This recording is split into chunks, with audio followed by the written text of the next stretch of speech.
Bonjour à toutes et à tous.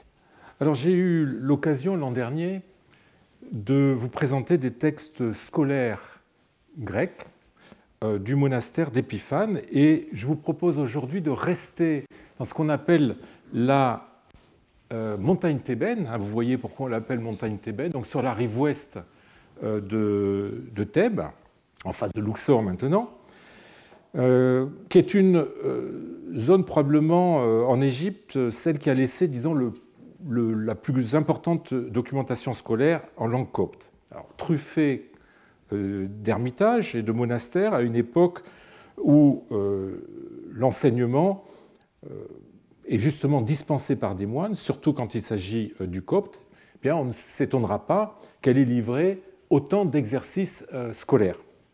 Les fouilles de ces dernières années n'ont fait évidemment qu'accroître cette documentation.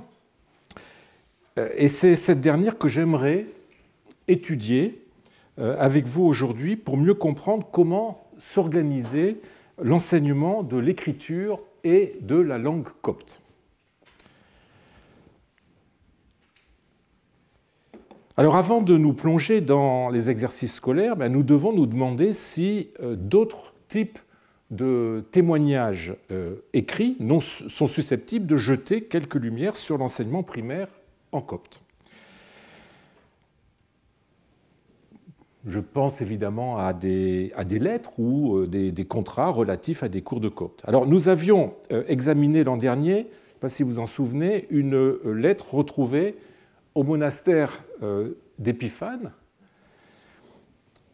qui pourrait être le rapport d'un maître sur ses cours. Alors malgré les lacunes, cette lettre nous apprend que le destinataire de la lettre a demandé à un de ses amis vivant dans un monastère de s'occuper de la formation d'un garçon, peut-être un enfant de sa famille ou d'amis à qui il accepte de rendre ce service.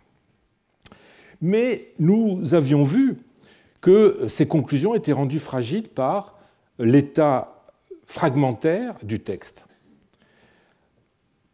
Il se trouve que deux textes sont beaucoup plus explicites et nous permettent de saisir une relation contractuelle entre un maître et le père d'un élève relative à un enseignement de la lecture et de l'écriture. Alors ces textes ont été récemment publiés et sont d'autant plus intéressants qu'ils sont très rares dans la documentation papyrologique.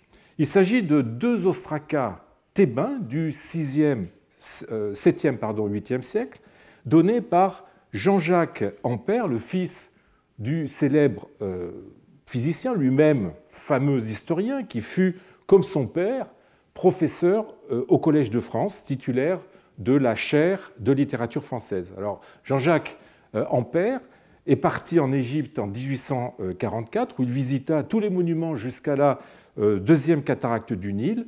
Malheureusement, il fut victime d'une grave dysenterie, dont il mit d'ailleurs plus d'une année à se remettre, et il doit revenir, rapportant avec lui des antiquités et de nombreux documents qui nourriront le voyage en Égypte et en Nubie qu'il publia à Paris en 1868.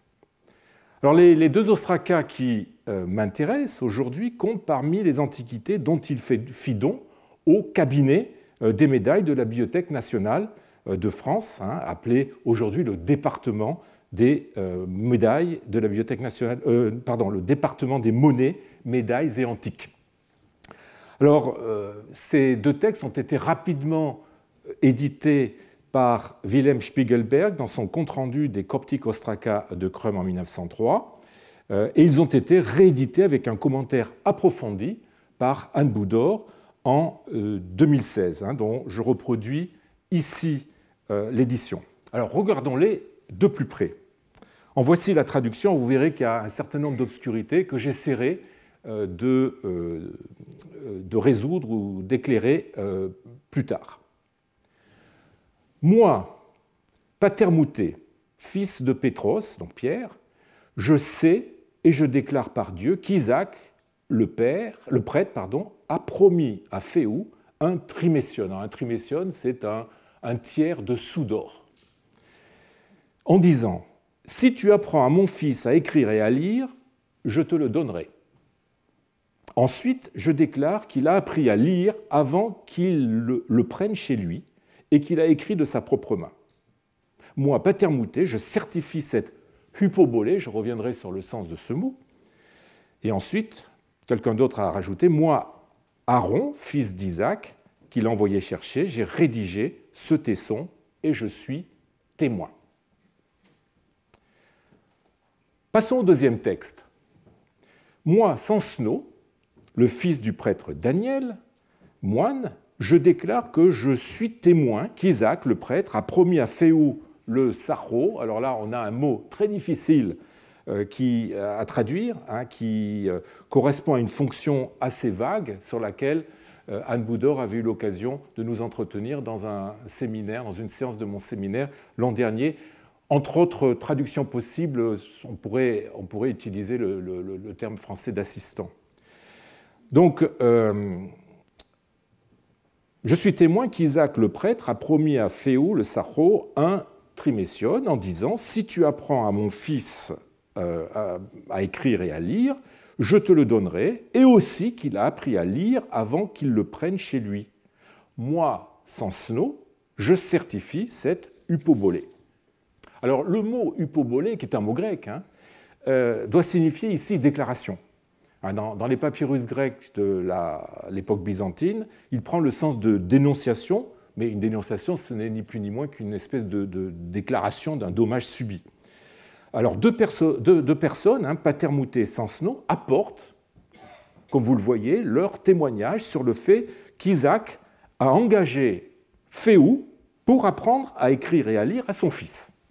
Il semble donc y avoir eu un accord au terme duquel Féou s'est engagé à enseigner au fils d'Isaac la lecture et l'écriture. Évidemment, la lecture et l'écriture du copte, eu égard à la langue qui est utilisée dans ces deux textes.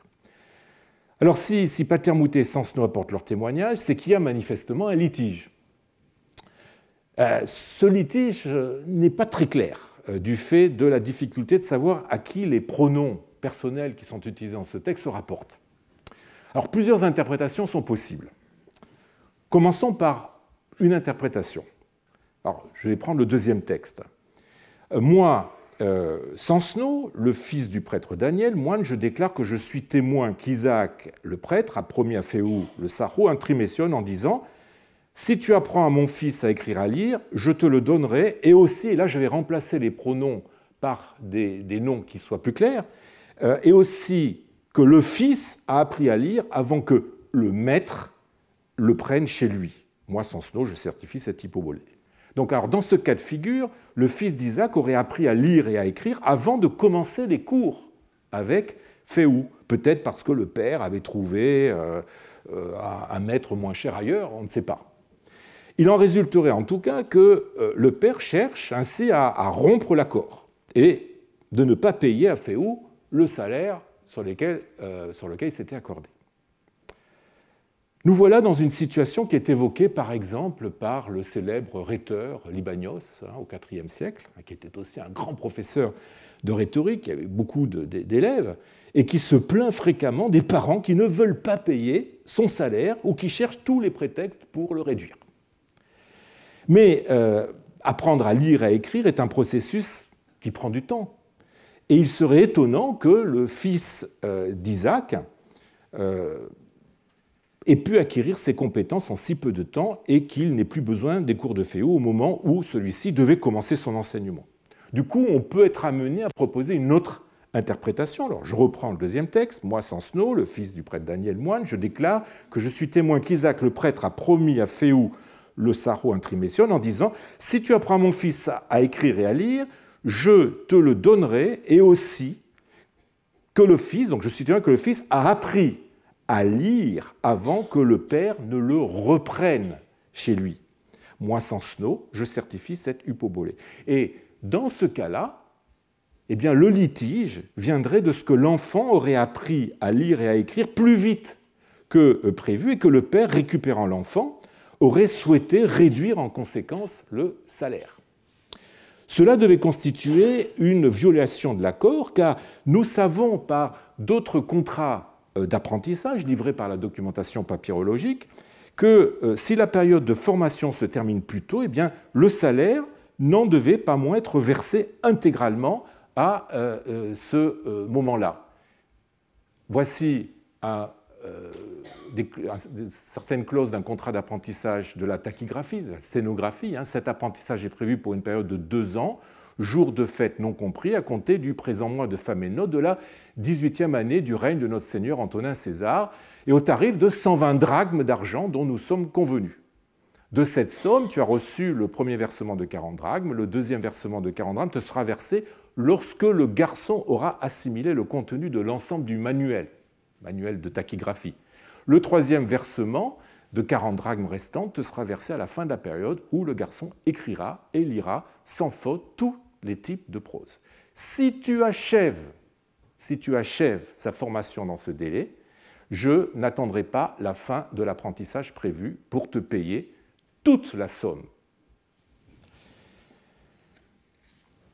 Quoi qu'il en soit, alors on peut hésiter entre les deux interprétations, quoi qu'il en soit, Féou s'estime lésé et en vue d'une action en justice, ou plus probablement d'un arbitrage privé, eh bien, il a suscité la déclaration de nos 2 témoins.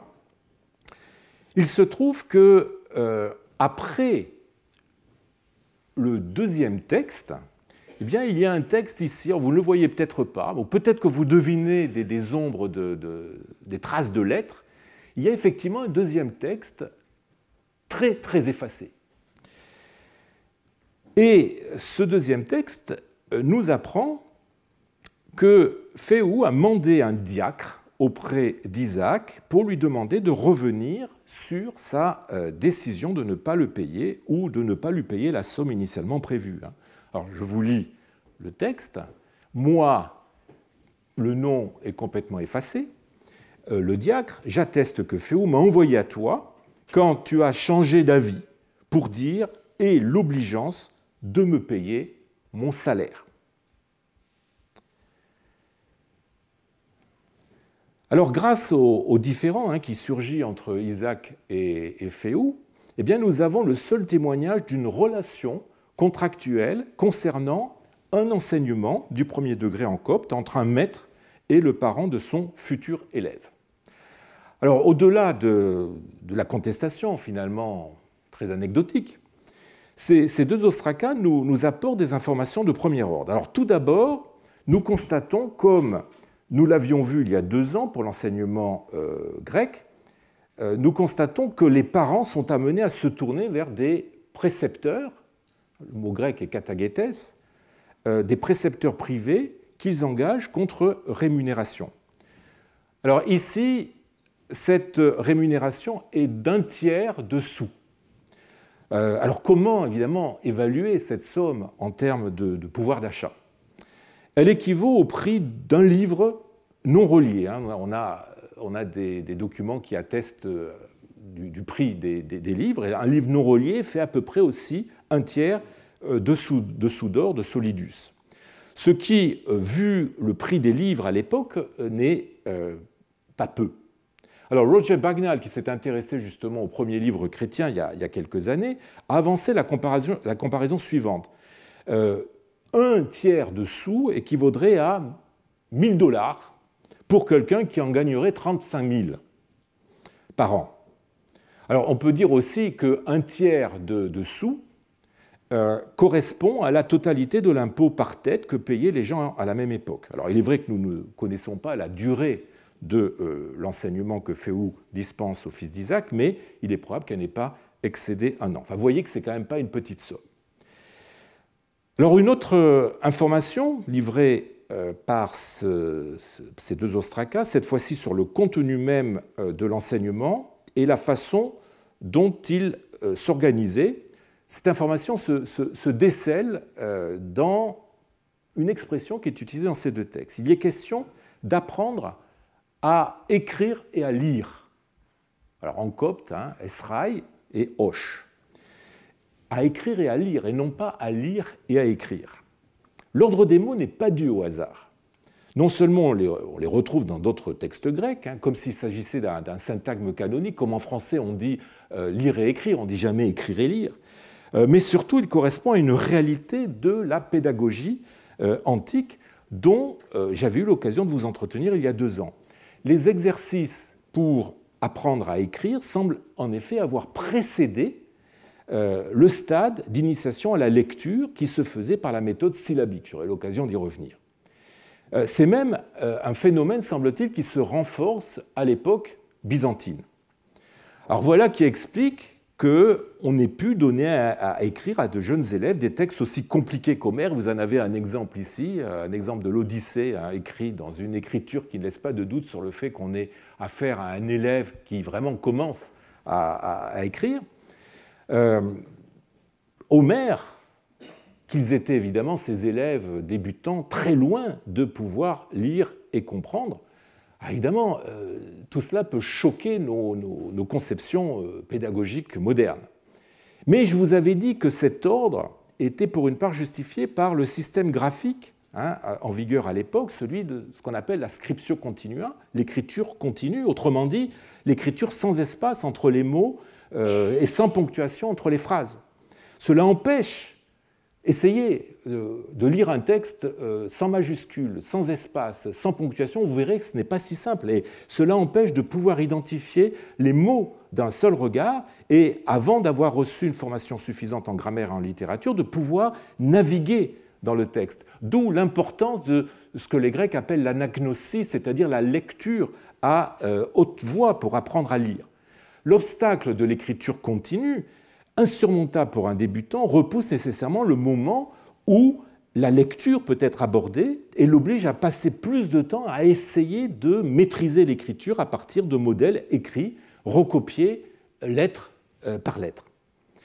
D'autant que s'il s'arrête tôt dans ses études, comme ça devait être le cas de la majorité des élèves, eh bien là, la maîtrise de l'écriture est la compétence minimale qui lui sera demandée, celle de pouvoir écrire par exemple son nom, voire recopier des formules très courtes, notamment pour souscrire des actes juridiques ou administratifs, comme le fait sur ce papyrus, pour s'entraîner, le secrétaire de village, le komogrammatos, Pétaos, qui est passé à la postérité chez les papyrologues sous le nom du scribe qui ne savait pas écrire. Comme vous le voyez, il a répété son nom plus d'une dizaine de fois, dans des lettres tout à fait maladroites, en oubliant d'autres lettres, etc.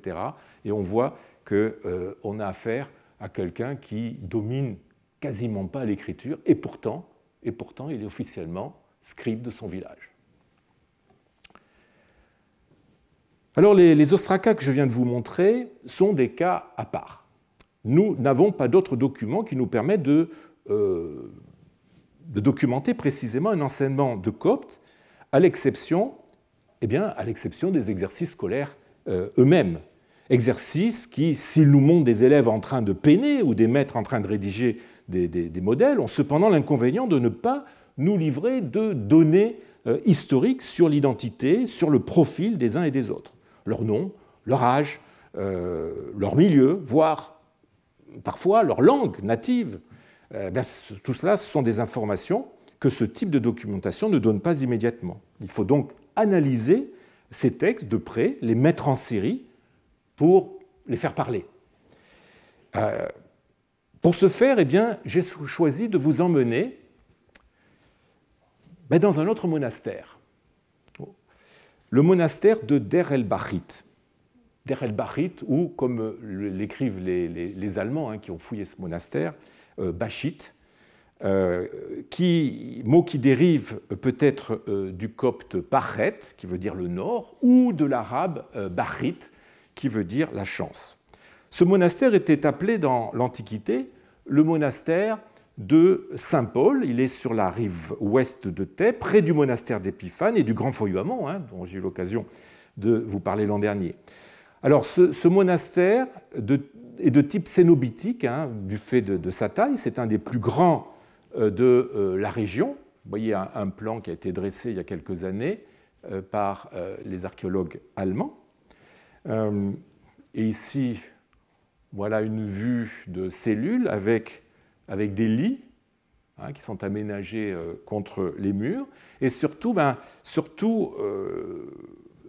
le réfectoire, qui est une preuve de la nature cénobitique de ce monastère. Vous voyez ici les sièges en cercle dans ce réfectoire. Voilà une vue plus générale. Et ce monastère a fonctionné entre le 6e et le 8e siècle. Alors, il a été fouillé entre 1993 et 2020 par l'Institut allemand d'archéologie du Caire, le DAIK, qui a exhumé un nombre très important d'ostracas, plus de 1000. Ces ostracas ont été édités par Susanna Hodak, alors uniquement en ligne, sur un site appelé Coptu, Koptische Ostraka Online. Alors c'est un avantage de pouvoir disposer gratuitement de ce travail et de bonnes images, mais l'inconvénient est qu'il est difficile d'avoir une idée d'ensemble de cette volumineuse documentation en l'absence de toute synthèse justement des données livrées par ces textes. Synthèse du type par exemple de celle donnée dans le premier volume du Monastery of Epiphanius at Thebes par Winlock et Crum, qui est un ouvrage de référence et vers lequel on continue à se tourner.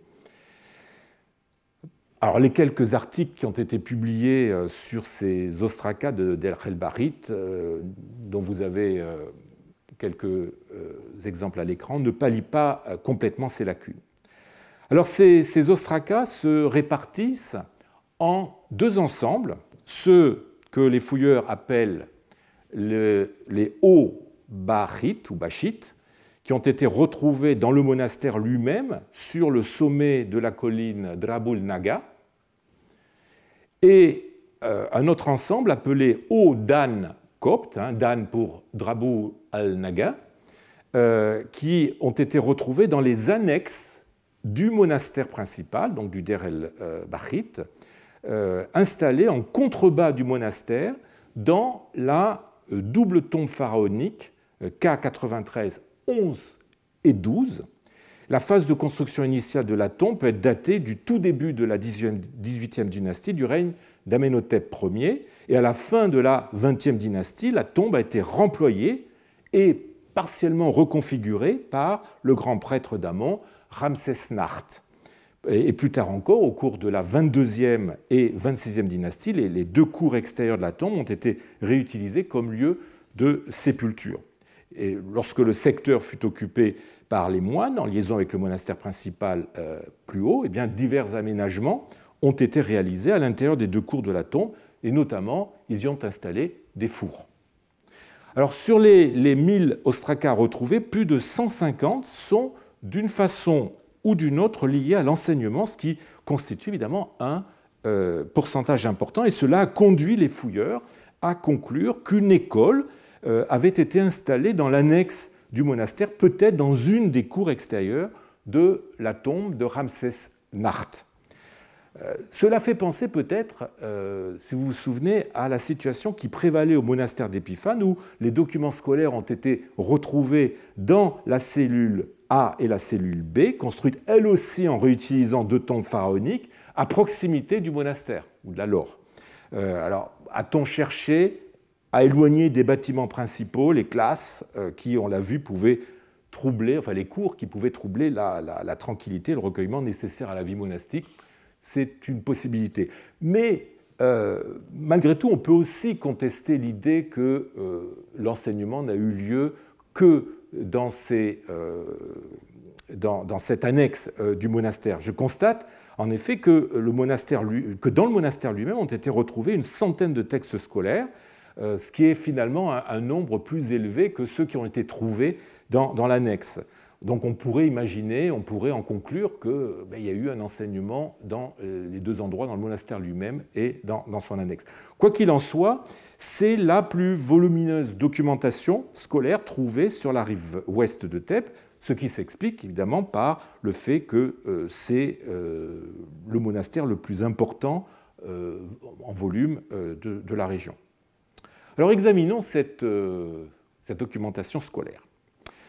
Pour cela, je vous propose de commencer avec un dossier d'une cinquantaine de textes considérés comme formant des archives, c'est-à-dire un groupe cohérent constituées à époque ancienne.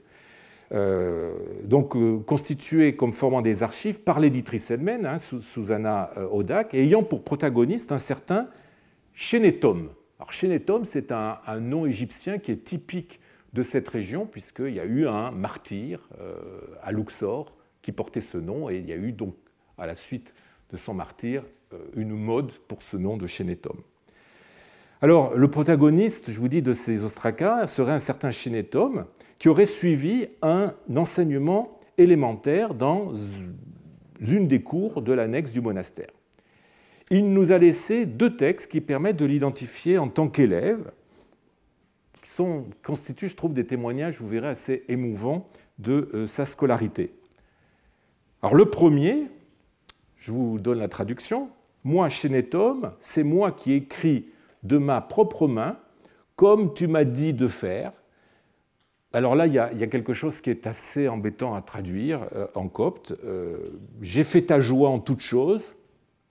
Ou alors, on pourrait comprendre aussi, hein, c'est moi qui écris de ma propre main, à savoir, enfin, comme tu m'as dit de le faire, à savoir de faire ce que je pouvais. Donc, c'est un petit peu embêtant de ne pas pouvoir choisir entre les 2 interprétations. Et puis ensuite, il continue, et la bonté de m'envoyer l'oreiller. Bon. Et puis ensuite, vous voyez qu'il y a des essais d'écriture. Il a écrit ici des alphas, bon, ici des croix. Bon. Les premières lignes seraient, selon l'éditrice Susanna Hodak, constituera un début de lettre. Mais moi, Shénéthom, hein, c'est moi qui écris de ma propre main. Ce type de formule apparaît dans des contrats, mais il n'est pas vraiment caractéristique de lettres. Cette introduction semble plutôt faire référence à un exercice d'écriture que le maître demande à Shénéthom de faire, et l'expression « de ma propre main » pourrait insister sur le fait que c'est l'élève qui doit écrire, et peut-être trahir aussi sa fierté d'avoir réussi à écrire lui-même. Et pourtant, il n'y a vraiment pas de quoi être fier, comme vous allez le voir. Le texte est écrit dans une écriture extrêmement maladroite, et il est truffé d'erreurs. Vous avez, par exemple, le mot « esra » qui veut dire « écrire », qui est écrit « star ». Mais vous avez pire. Et c'est ce qui fait la singularité de cet ostracon. Une bonne partie des lettres sont mal orientées. Alors, je les ai mises toutes en rouge. Alors, vous avez des lettres qui sont en miroir. Par exemple, ici, vous avez un rho en miroir. Vous avez des lettres qui sont pivotées à 90 degrés. Ici, le oméga. Ensuite, le shai. Vous avez des lettres qui sont carrément à 180 degrés, c'est-à-dire tête bêche. Ici, le janja. Vous avez des lettres qui sont enfin tête bêche et en même temps en miroir, comme ce kima. Donc vous voyez que c'est une situation complètement chaotique. Ça explique peut-être aussi le fait que dans la base de données, la photo ait été mise à l'envers. Je l'ai remise à l'endroit, mais vous voyez qu'il y a encore la légende qui est à l'envers. Le chaos le plus total, disais-je, il est rare de voir autant de fautes commises sur le positionnement des lettres, et on se demande si Shénéthom a commencé son apprentissage des lettres ou s'il est complètement dyslexique. Mais il est possible, et cela rend le texte émouvant, comme je le disais, que l'on ait là un des premiers essais d'écriture de notre élève au tout début de sa scolarisation. On notera qu'après l'introduction, où il fait allusion à son devoir avec une autosatisfaction dont nous avons vu qu'elle était peut-être un peu prématurée, eh bien, il enchaîne à partir de la ligne 7 sur une formule typique de lettres et la bonté de m'envoyer l'oreiller. C'est effectivement quelque chose qu'on retrouve très souvent dans les lettres, Harit Agapé, la bonté de, etc., et de m'envoyer. Souvent, la personne demande que son correspondant lui envoie des produits ou des objets. Et puis vous voyez qu'ensuite, notre élève achève l'exercice avec des essais de lettres séparées. Alors, lettres, j'emploie le terme de lettres, il est un peu ambigu parce que ça signifie à la fois lettre alpha, bêta, gamma, ou lettre, c'est-à-dire une missive, et je vais être obligé d'employer les deux lettres, j'essaierai d'être le moins ambigu possible. Vous voyez qu'ensuite, eh bien, notre écolier a fait des essais d'écriture de lettres séparées, par exemple derrière, vous avez 2 alpha qu'il a essayé d'écrire. Alors, vous voyez les 3 composantes pédagogiques de ce texte, essai de lettres isolées, exercice de formules épistolaires et formule où l'élève parle de son travail. Eh bien, ces 3 composants se retrouvent ailleurs dans le dossier d'Ostraka attribué à Shenetone. Justement, c'est le cas dans le second texte que je vous propose de regarder. C'est un ostracone, cette fois-ci en calcaire, que l'éditrice attribue aussi à la main de Shenetone, et où ce dernier parle là encore de son devoir sur la face A, Appa Shenetone, ceci est mon petit travail manuel. Alors, travail manuel en français, ça renvoie à autre chose. Le copte dit le travail de ma main, c'est-à-dire le fait d'écrire. Et puis, vous avez sur la face B, Appa Shenetone, ceci est mon petit travail manuel, donc il répète, que j'ai fait cette année. Alors, on peut hésiter sur le fait que cet ostracone soit de la même personne que le précédent. D'abord, si le nom qu'il introduit est le même, Shenetone, bien vous voyez qu'ici, il est préfixé du titre Appa, qui normalement est donné entre autres aux supérieurs de monastère. Cela veut-il dire que l'élève, en fait, ici, est un adulte qui a une position importante dans le monastère, ou bien que notre Shenetone s'est amusé à se doter du titre. Par ailleurs, l'écriture semble différente, même si on a affaire à un autre type de support qui peut expliquer la différence d'écriture. Ici, les lettres, sans être très adroites, sont tracées avec beaucoup plus de soin que dans le texte que je vous ai montré précédemment. Elles sont toutes à l'endroit, pas tout à fait toutes, puisque vous voyez que là, il y a un janja qui balance. Bon.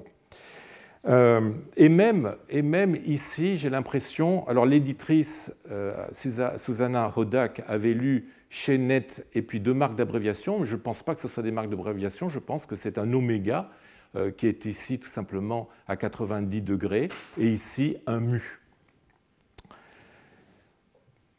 Mais si cet exercice était plus récent que le précédent, eh bien, il n'est pas impossible qu'il soit dû au même Shenetone. Entre-temps, il aura appris la forme des lettres et ce sera fait une écriture. Cela ne l'empêche pas de continuer à s'exercer à écrire certaines lettres qui lui posent problème, comme dans le premier ostracone, le texte principal est accompagné d'essais de calame par lesquels l'élève s'exerce plusieurs fois à écrire la même lettre. En l'occurrence, dans le premier ostracone, vous vous souvenez qu'il s'agissait du alpha, et ici, eh bien, c'est la lettre kima, qui répète ici plusieurs fois sur le côté. Là, il entoure complètement son texte d'exercice d'écriture de cette lettre. Si les 2 ostracas sont dus à la même personne, comme le pense leur éditrice, eh bien, nous aurions là un cas unique nous permettant de voir l'évolution de la même personne au début et à la fin de son apprentissage, enfin à la fin, disons postérieurement à l'apprentissage des lettres de l'alphabet. Ce dossier est d'autant plus instructif qu'il ne se réduit pas à ces 2 textes, mais comme je l'ai dit, il contient plus d'une 50aine d'ostracas, dont 21 sont considérés par Susanna Hodak comme assurément de la main de Shenetone. Alors, ce qui est intéressant, c'est qu'en dehors des essais d'écriture et de lettres isolées, eh bien, ces pièces montrent que Shenetone s'est exercé presque exclusivement en écrivant des fragments de lettres. Et là, je prends le mot lettre dans le sens de missive. Autrement dit, qu'il a appris à lire et à écrire en copiant ou en rédigeant des lettres. Alors, je vais vous en donner juste deux exemples, les mieux conservés.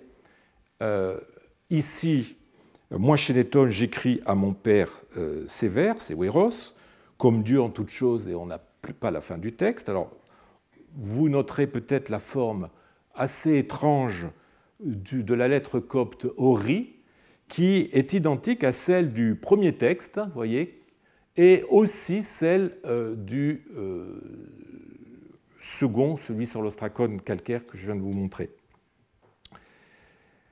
ce qui inciterait à relativiser les doutes qu'on pourrait avoir sur l'homogénéité de ce dossier. Alors voilà un deuxième exemple de lettre de la Menschenetum. Avant toute chose, nous te saluons vivement et l'amabilité de venir trouver. Bon. Et puis sur la face concave du texte, on a Shenetom, le pêcheur. Alors là aussi, la lettre qui est copiée par Shenetom, vous voyez, est un exercice. Le prescrit, c'est-à-dire le début de la lettre où on dit un tel écrit un tel, est absent. Alors l'éditrice émet l'hypothèse que le nom de Shenetom sur le verso serait justement fait office de prescrit, mais en fait ce n'est pas la règle.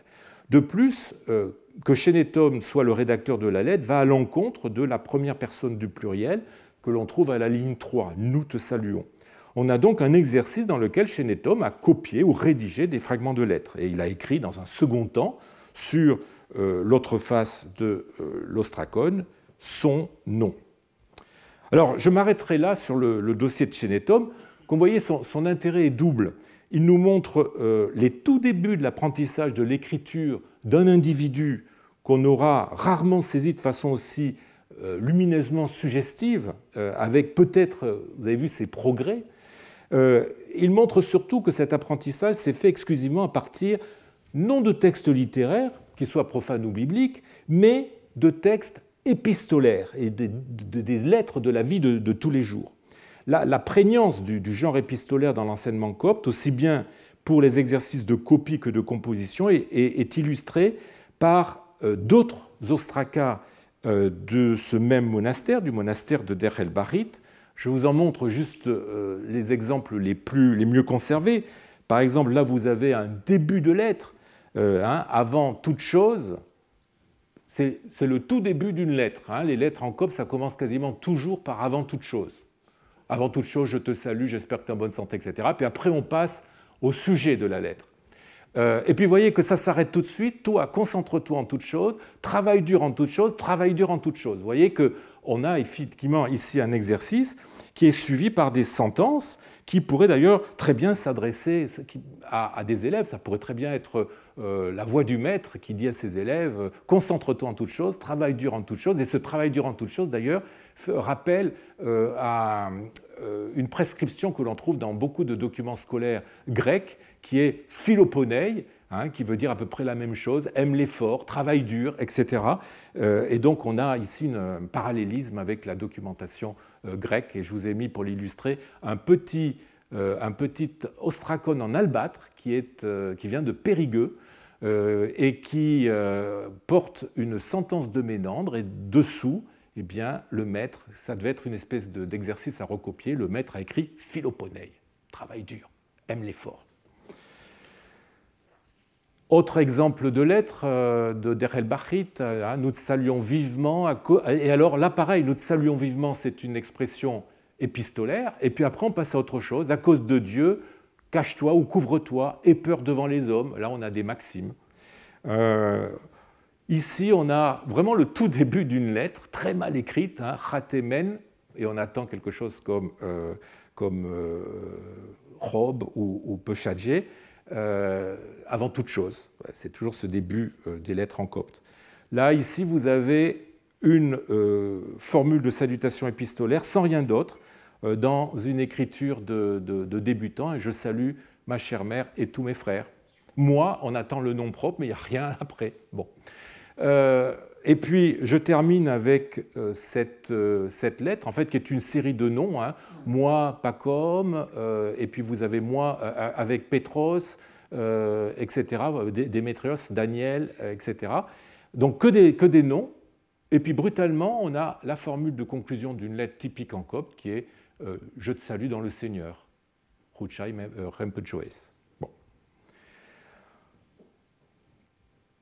En revanche, les textes non documentaires, c'est-à-dire des textes littéraires qui auraient servi d'exercice d'écriture ou de lecture, eh bien, sont rarissimes dans le monastère de Der el-Barit. On en a peut-être deux, et encore, il n'est pas sûr qu'il soit complètement scolaire.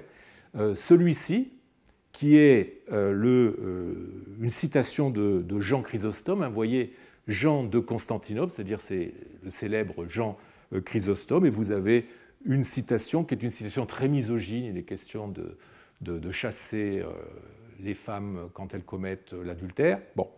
Mais est-ce un texte scolaire? Ce n'est pas sûr.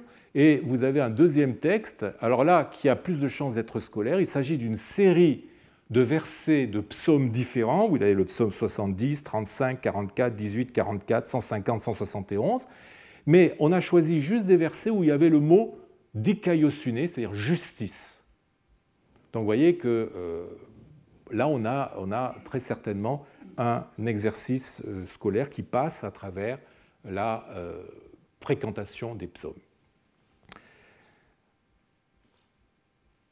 Là, vous voyez donc que la valeur pédagogique dont l'enseignement copte a investi la lettre est un trait absolument évident dans le groupe des ostrakas de Der el-Barit et plus généralement, il est capital. Je crois qu'on ne saurait trop insister sur cette place centrale de l'épistolographie dans les exercices, dans la formation scolaire des Coptes à cette époque. Mais est-ce à dire que l'apprentissage de l'écriture et de la lecture ne passait pas par des exercices plus classiques tels qu'ils avaient cours dans l'enseignement grec, c'est-à-dire copie de l'alphabet, liste de mots, syllabes, etc., copie de textes choisis? Eh bien, en fait, non. Il ne faudrait pas le croire. Les ostrakas de Der el-Barit nous livrent aussi un certain nombre de textes qui, vous verrez, ne vont pas vous dépayser par rapport à ce que vous avez vu les 2 années précédentes. Alors reprenons les 3 stades de l'enseignement du grammatistes, du maître d'école élémentaire, à savoir l'apprentissage des lettres, l'apprentissage des syllabes et l'apprentissage des mots. Alors commençons par le début. Qui dit école dit évidemment abécédaire. On ne s'étonnera pas d'en trouver un certain nombre d'exemplaires, complets ou partiels, à Der el-Barit. Je vous en ai mis juste 5, mais il y en a d'autres. Un seul comprend aussi l'alphabet copte, les autres étant soit fragmentaires, soit donnant une séquence volontairement partielle. Vous voyez ici, c'est la dernière, donc vous avez les lettres, l'alphabet réparti en 4 colonnes, de alpha à θ, qui est en lacune, ensuite de iota à pi, et aussi quasiment en lacune, et rho à oméga, et ensuite dans la dernière colonne, eh bien, vous avez ici les lettres coptes que j'ai mises en rouge.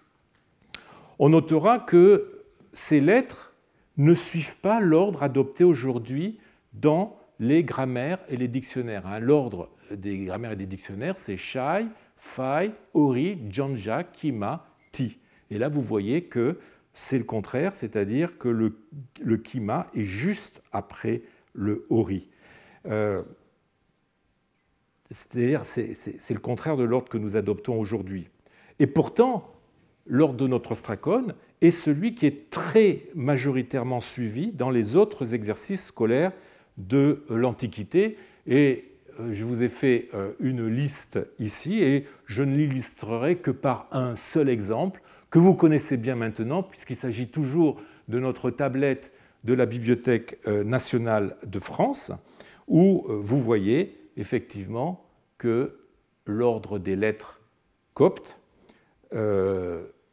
suit exactement celui de l'ostracon que je vous ai montré. Alors je relève aussi dans cet ostracon que la lettre Kima est très penchée, et c'est un trait assez caractéristique, enfin, c'est un trait que l'on retrouve dans les essais d'écriture de Chénétome. Alors nous avions vu aussi qu'avec les exercices grecs, en même temps qu'il apprend les lettres, l'écolier s'exerçait à écrire son nom, aptitude qui, je le répète, lui sera très utile dans sa vie d'adulte.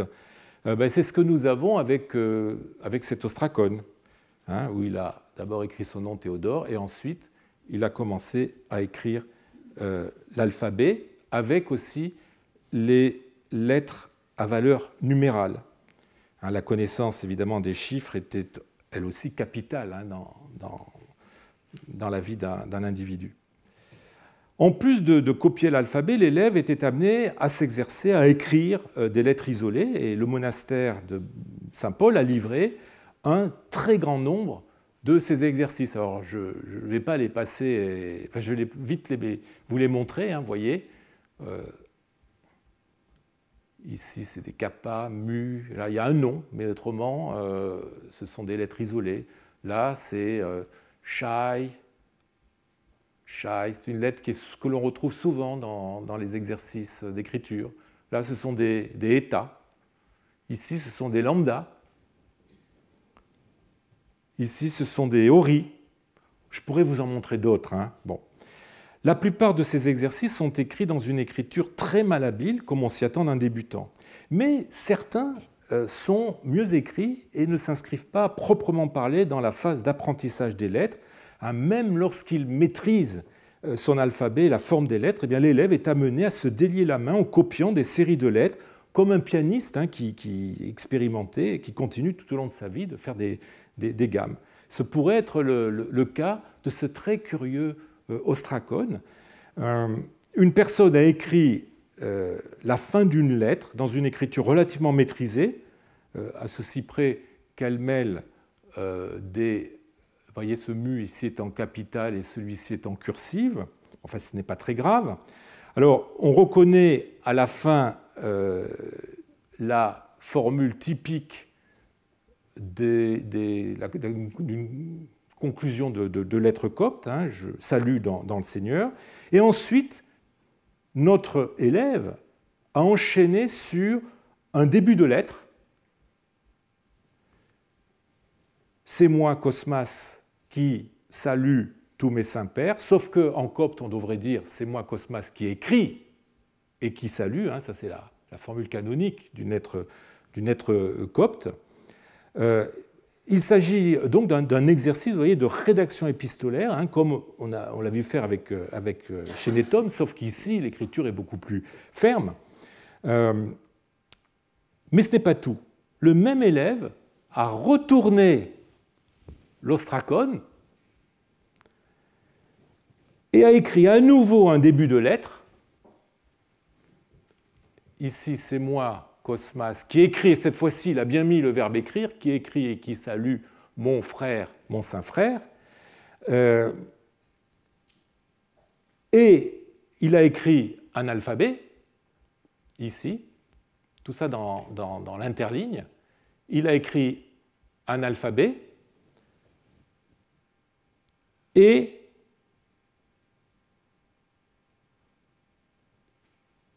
il s'arrête à sigma.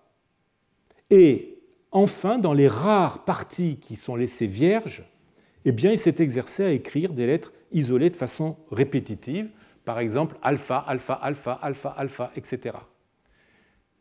Voilà, juste dans les parties, ici encore, alpha, alpha, alpha. La main laisse à penser que le scripteur, qui s'appellerait peut-être Cosmas, puisqu'il utilise ce nom plusieurs fois dans la lettre, était déjà bien avancé dans la maîtrise de l'écriture et qu'il en est à faire des compositions sous la forme des lettres, ce qui ne l'empêche pas de revenir à l'alphabet et à des essais de lettres isolées comme un débutant. Si les exercices épistolaires de notre Cosmas reflètent bien sa situation réelle, on aurait affaire à un moine du monastère, puisqu'il dit dans les phrases qu'il utilise, c'est moi, Cosmas, qui écrit et salue mon saint frère. Donc on pense évidemment à un moine qui parle à un autre moine. Et donc on aurait peut-être affaire à quelqu'un qui est moine dans le monastère et qui apprend à composer dans le cadre d'un enseignement qui correspondrait de façon normative à celui que le grammaticos dispenserait dans une école classique. Alors, je veux dire que certains des ostracas de Der el-Bachit qui ont été considérés comme scolaires me laissent perplexe si on les rattache à un enseignement primaire ou secondaire. Par exemple, celui-là, vous voyez, c'est un ostracode qui conserve des essais de lettres, des gammas, mais aussi d'autres lettres, dont la la qualité calligraphique, la parfaite homogénéité du module, l'impeccable horizontalité des lignes me donnent à penser qu'on aurait affaire à des exercices d'un copiste professionnel ou d'un apprenti copiste, et nous nous retrouvons confrontés au sempiternel problème de l'interprétation de certains exercices en milieu monastique, apprentissage de l'écriture ou formation de copistes, voire entraînement de copistes aguerris. C'est un problème que j'aurai l'occasion de traiter plus tard dans l'année. Alors, après les lettres, on passe aux syllabes. Le monastère de Der el-Barit n'a livré aucun syllabaire. Il s'agit évidemment d'un hasard, puisque, comme nous l'avons vu la semaine dernière, l'enseignement copte a annexé cet exercice typique de la pédagogie grecque en le copticisant plus ou moins.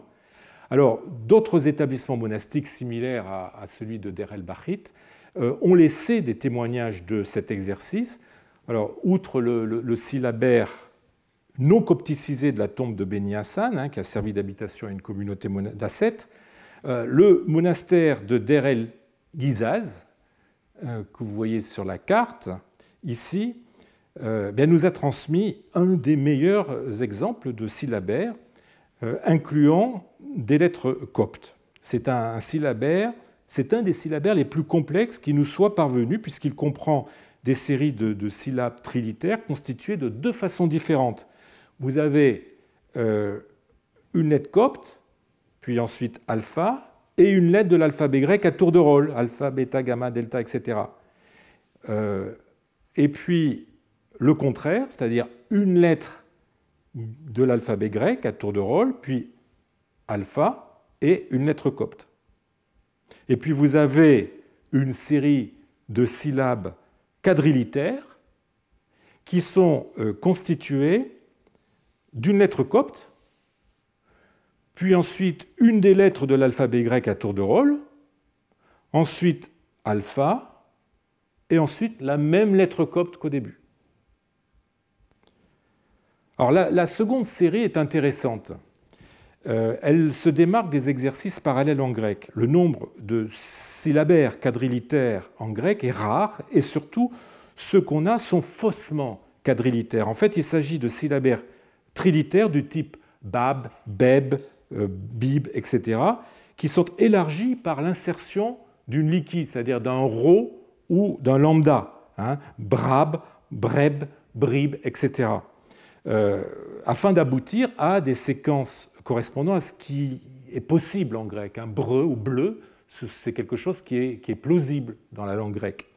Le syllabaire de Der el-Gizaz, lui, aboutit avec la seconde série à des combinaisons complexes qui présentent un squelette consonantique totalement étranger à la morphologie du grec, mais adapté à celle du copte et donc susceptible de produire des combinaisons possibles. Alors combinaisons qui, si elles ne sont évidemment pas toutes attestées en copte, par exemple, si je prends le début shbash, shgash, etc., tout ça n'existe pas en copte, et à plus forte raison, alors ça j'aurais du mal à le prononcer, shash, enfin bref. Donc si un certain nombre n'existe pas, vous en avez d'autres qui existent. Par exemple, shrash est un mot copte qui existe et qui signifie gerbe. Si, comme nous allons le voir bientôt, la syllabation du grec suit des principes très différents de ceux qui régissent la langue copte, eh bien, l'exercice a pu être récupéré par les maîtres coptes pour des combinaisons finalement plus adaptées au génie de la langue copte qu'à celui du grec. Raison de plus, évidemment, pour conserver cet exercice et l'adapter au copte en y intégrant ces lettres supplémentaires. Et cet exercice de syllabation sera pratiqué encore longtemps dans les milieux coptes, comme le montrent par exemple les restes de ce codex tardif, inédit de la Chester Beatty Library, qui m'a été signalé pas plus tard qu'hier par mon collègue Aline Souchiou, que je remercie aussi pour la photographie qu'il a bien voulu m'en procurer. Vous voyez ici des restes de syllabaires. Alors, passons au dernier stade. Souvenez-vous ce que disait Quintilien. Les syllabes elles-mêmes, une fois apprises, que l'élève commence à les grouper en mots. C'est le stade donc, où les élèves annonnent leur liste de mots classés dans un premier temps par nombre de syllabes et selon leur initiale. Alors, le Der el-Bahrit n'a livré qu'un seul exercice de ce type que vous avez à l'écran, un bol sur la surface extérieure duquel, après avoir écrit en copte un extrait du psaume 5, l'élève a copié une série de mots tétrasyllabiques en lambda, commençant par lambda et mu. Alors je remercie Suzanne Audac de m'avoir envoyé les images de ce bol, images qui sont pour l'instant absentes de son site, de sa base Coptu. Et grâce à ces images, je peux vous donner une édition de ces inscriptions. Alors, à l'intérieur du bol, donc on retourne l'ostragon, à l'intérieur du bol, le même élève a copié la même suite de mots sans qu'il soit possible de dire laquelle des deux faces a été écrite en premier. Alors là, par contre, l'écriture est parasitée par les décorations de la céramique. Alors, comme vous pouvez le constater, l'écriture est d'une extrême maladresse avec des confusions dans les lettres. Par exemple, ici, vous avez Margarites, la perle en grec, qui est écrit Margaretes, c'est-à-dire qu'il a confondu un iota et un rho. Mais on a aussi d'autres types d'erreurs, des erreurs plus graphiques, avec notamment des lettres qui sont, là encore, mal positionnées. Par exemple, le mot logographos, ici, ce n'est pas un θ qu'il faut lire, contrairement à ce qu'on a pu penser, mais c'est bien un phi qui est mal orienté. Ici, par exemple, vous avez Melchisédek, eh bien, il faut s'accrocher pour arriver à le lire, tellement les lettres sont branque-ballantes.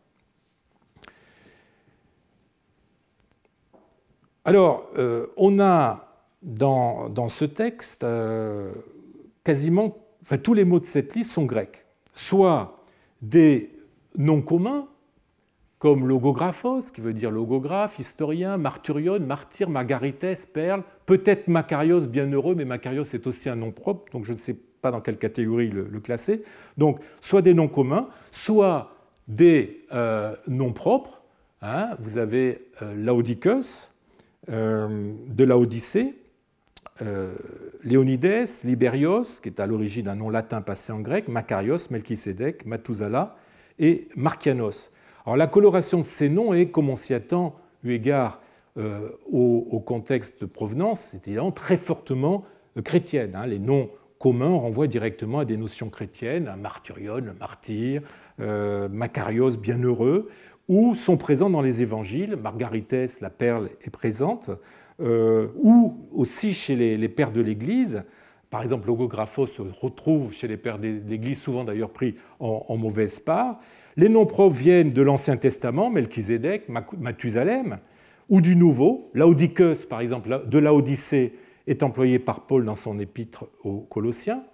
Ou bien on a affaire à des noms propres qui sont portés par des saints du sanctural copte. Le pape Libérius, par exemple, Macaire est un nom qui a été porté par divers saints, ou bien Martien, qui est soit le martyr, soit le moine. Seul Léonidas semble être un intrus et renvoyé évidemment à la culture classique pré-chrétienne. Mais il ne faudrait pas oublier que ce nom a été porté pas simplement par le célèbre roi de Sparte du 6e, 5e siècle avant Jésus-Christ, mais aussi par des saints chrétiens, notamment Léonide martyrisé à Corinthe, avec ses 7 compagnes, ou le père d'Origène, lui aussi martyrisé à Alexandrie. Ce qui peut expliquer que ce nom soit passé chez les chrétiens. Même si certains de ces noms ou de ces mots ont été empruntés par le copte, il n'y a ici aucun indice que cette liste ait vraiment servi à un enseignement du copte, si ce n'est ce qui précède, c'est-à-dire l'extrait du psaume 5 en copte. Le maître semble avoir donc réutilisé une liste grecque sans avoir cherché à la copticiser. Il est vrai que les listes de mots classés par nombre de syllabes sont assez rares en copte. Et les exemples qu'on en a sont souvent constitués de mots ou de noms exclusivement grecs. En dehors des deux cahiers dont nous parlerons la semaine prochaine, eh bien, un des rares exemples est livré par une tablette du musée copte que j'ai édité en 2004 et qui, à côté de tables de multiplication, donne deux séries de mots trisyllabiques en mu et en nu. Alors, chaque série aurait normalement dû se composer de 7 mots de façon à ce que la première syllabe contienne à tour de rôle une des 7 voyelles de l'alphabet grec. Alpha, epsilon, eta, iota, omicron, upsilon, oméga.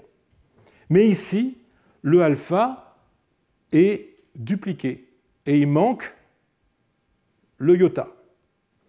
La plupart des mots sont des mots propres, des noms propres bibliques dont l'orthographe, à une exception près, ne permet pas de dire s'ils sont transcrits en grec ou en copte.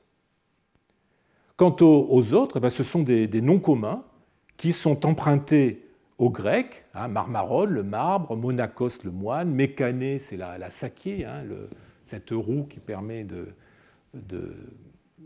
d'irriguer, Akates, l'agate, Nestia, le jeûne, Nomos, la loi, Laïkos, le laïc.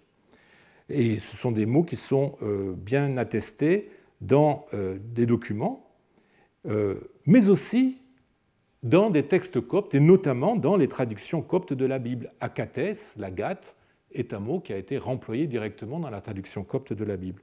On pourrait là encore hésiter donc, sur le contexte copte de l'usage de ces mots, mais 3 indices permettent de le confirmer. L'orthographe monokos pour le moine, au lieu de monakos, est typique de la forme qu'a ce mot grec dans la langue copte. Par ailleurs, le mot nomos, la loi, qui ne présente que 2 syllabes, est complété par l'adjectif copte nim. Donc là, ça c'est bien du copte. Et enfin, les mots akates ou laïkos sont préfixés respectivement par l'article pluriel et l'article démonstratif pluriel copte, même si le second est mal orthographié. Donc vous voyez que là, on a un essai de coptisation de ces mots. Alors j'en viens à l'exception dont je parlais, qui achève de prouver que ces 2 listes ont été conçues dans le cadre d'un enseignement copte. Eh bien, la dernière ligne nous donne le nom de Noé, orthographié en copte, avec la lettre copte ori, et accompagné du mot copte penok, le grand, Noé le grand. Donc là, pas de problème, on est bien en copte. Donc on sent en fait que le maître ou son modèle a eu du mal à respecter les règles du jeu de départ, c'est-à-dire faire une liste de mots trisyllabiques, la première syllabe devant contenir toutes les voyelles à tour de rôle. Le second mot, melkei, n'est pas trisyllabique mais disyllabique. Le 6e mot, nomos, est aussi disyllabique et donc du coup le maître a triché en lui ajoutant un adjectif monosyllabique. Et le dernier mot est en fait un nom suivi d'un adjectif. Enfin, un des mots est tellement défiguré qu'il est méconnaissable, c'est Nemphuros. Alors le nombre d'infractions est tellement élevé, eu égard au petit nombre de mots de cette liste, qu'on peut se demander si l'exercice correctement mené ne relevait pas de la mission impossible pour des maîtres coptes. Alors là encore, la morphologie de la langue explique les difficultés qu'a rencontré notre enseignant pour adapter cet exercice grec au copte. Si le grec est une langue dont les mots sont constitués d'une ou plusieurs syllabes pourvues d'une voyelle, ce qui rend la constitution de ces listes assez aisée, eh bien, pour citer un grand spécialiste de la grammaire copte, une propriété remarquable de la formation des syllabes coptes égyptiennes est que non seulement chaque voyelle, mais aussi chaque consonne peut avoir une fonction syllabique. Et en effet, les consonnes peuvent avoir une valeur syllabique en l'absence de voyelles. Et je vous mets 2 exemples. Ici, vous avez 2 consonnes, un ori et un nu, et pourtant, ça se prononce ren, avec une voyelle d'appui, qui est symbolisée ici par la petite surligne. Pareil ici. Aussi, le copte se coule-t-il très mal dans le moule de ces listes de mots dont chaque syllabe doit contenir une voyelle obligée. Dans ces conditions, on comprend que, contrairement aux syllabaires, eh bien, les listes d'onomata, classées par syllabes, qui concluaient l'apprentissage de la lecture et de l'écriture en grec, étaient plus difficilement adaptables à l'enseignement du copte et qu'elles ont donc été si peu nombreuses dans la documentation papyrologique, les maîtres ayant toujours la possibilité de se limiter aux listes de mots grecs. Alors, en vous présentant le dossier des textes scolaires du monastère de Saint-Paul, j'ai voulu non seulement attirer votre attention sur un ensemble de textes encore peu exploités, mais surtout vous rendre sensible aux différences qui peuvent exister au niveau primaire entre les méthodes employées par les maîtres coptes et celles que nous avons vues mises en pratique par les maîtres grecs. Alors certes, on retrouve les 3 stades de l'apprentissage de l'écriture et de la lecture qui passent par les mêmes types d'exercices, à l'exception, on a vu, des syllabaires absents à Der el-Bahrit, mais nous avons vu que pour le 3e stade, le recours aux listes de mots classées par nombre de syllabes est bien moins fréquent en copte du fait même de la phonologie et de la morphologie de cette langue. Il y eut malgré tout un effort des maîtres coptes pour adapter les syllabaires et les listes de noms au copte, mais cet effort fut très loin d'être systématique, si bien que les élèves ont dû souvent annoncer des syllabes et des mots qui n'étaient pas forcément les plus conformes, je dirais, au génie de leur langue. Mais au moins ont-ils été rendus sensibles à la nature de la syllabation du grec et à la morphologie des mots et des noms grecs qui constituaient pour une large part, voire exclusivement, les listes qu'on leur donnait à lire. Je le répète, dans un monde où le grec était la langue de référence, même s'ils n'étudiaient pas cette langue à fond, eh bien, la pratique de ces exercices leur en conférait une teinture qui n'était pas inutile pour la suite. C'était aussi une façon de les rendre attentifs à la multitude des mots grecs que leur langue avait absorbés et dont la maîtrise impliquait un minimum de connaissance de la morphologie grecque. La plus grande différence dans les méthodes pédagogiques qu'a relevé le dossier de Der el-Bahrit est la quasi-absence de textes littéraires dans la phase d'apprentissage de l'écriture, tout autant que de la lecture. Chénéton apprend à écrire en recopiant une lettre, tandis que d'autres apprennent à rédiger en maniant des formules épistolaires. Certes, d'autres dossiers auraient fourni plus d'exemples de textes bibliques utilisés pour apprendre aux élèves à écrire, comme le codex tout à fait extraordinaire que je vous présenterai la semaine prochaine, mais aucun n'aurait montré une absence totale d'exercice épistolaire, tant on a affaire à un phénomène général qui témoigne d'un enseignement visant à s'ouvrir très tôt sur la vie professionnelle dans laquelle la lettre est le type documentaire par excellence. L'école grecque pouvait aussi s'ouvrir à des textes de la vie de tous les jours. On a quelques exemples de textes de lettres qui ont servi de modèle à l'école, mais il eût été inconcevable qu'elle renonçât complètement aux beautés d'Homère ou à la morale de Ménandre, dont la forme était presque aussi importante que le fond. Et cet empire du charme de l'expression, dans ce qu'elle a de plus formel, est un des traits saillants de l'hellénisme qu'il cherchera à préserver jusqu'à la fin. Je vous remercie.